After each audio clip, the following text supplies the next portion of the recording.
And that's the way it is in our life. It doesn't work unless you got faith. It is time for us to have faith. We got to have faith in our fellow brother. We got to have faith in this country. We got to have faith in the elected officials. Joining us now is Kendra Cotton, CEO of the New Georgia Project.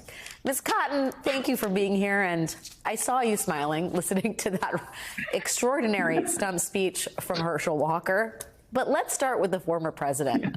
We are now at the stage of the game where Georgia, formerly a Republican state, someone running in a very close race in that state, the Democrat can literally just run an ad of Trump's endorsement of his opponent, and that's enough to swing voters. Is that how bad it's gotten for Trump in the state of Georgia?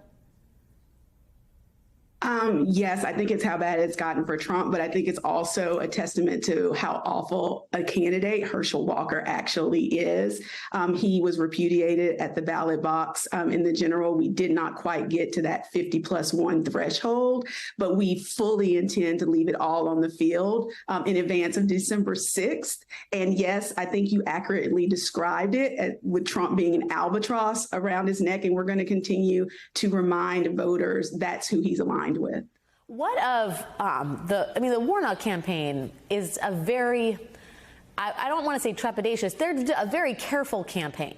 And it feels like they are much more on the offense in these, this final stretch of the campaign that will never end. Do you think that's evidence of confidence?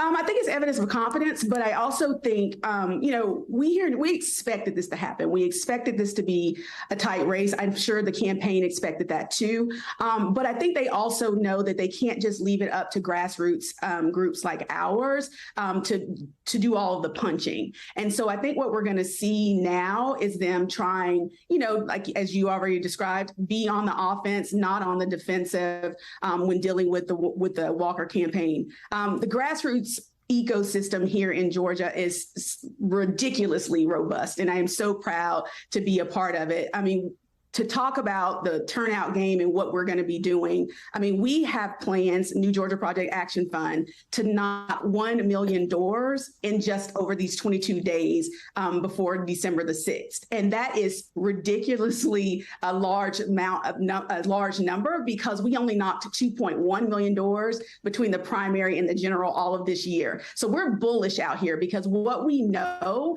is that if we can reach these voters, if we can have conversations at the doors, our voters are 3 times more likely to actually show up and vote. So it is critically important for us to get out, and I think the campaign understands that too, and energize and motivate these what we describe as high opportunity voters. A lot of people call them low propensity voters, but we know that the power that they bring, because this is a game of margins. This is not a persuasion game.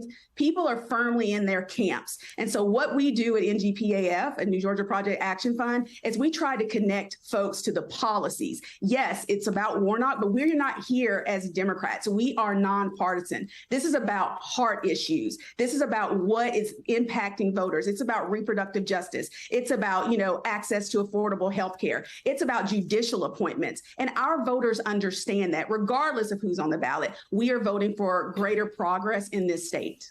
It is exhilarating to hear your enthusiasm. People talk a lot about how Democrats behave. I think all the conventional wisdom is out the window, and it sounds like the enthusiasm is through the roof. Kendra Cotton, CEO of the New Georgia Project, thank you for the work that you're doing on behalf of democracy. Thanks for joining us tonight. Thank you very much, Alex.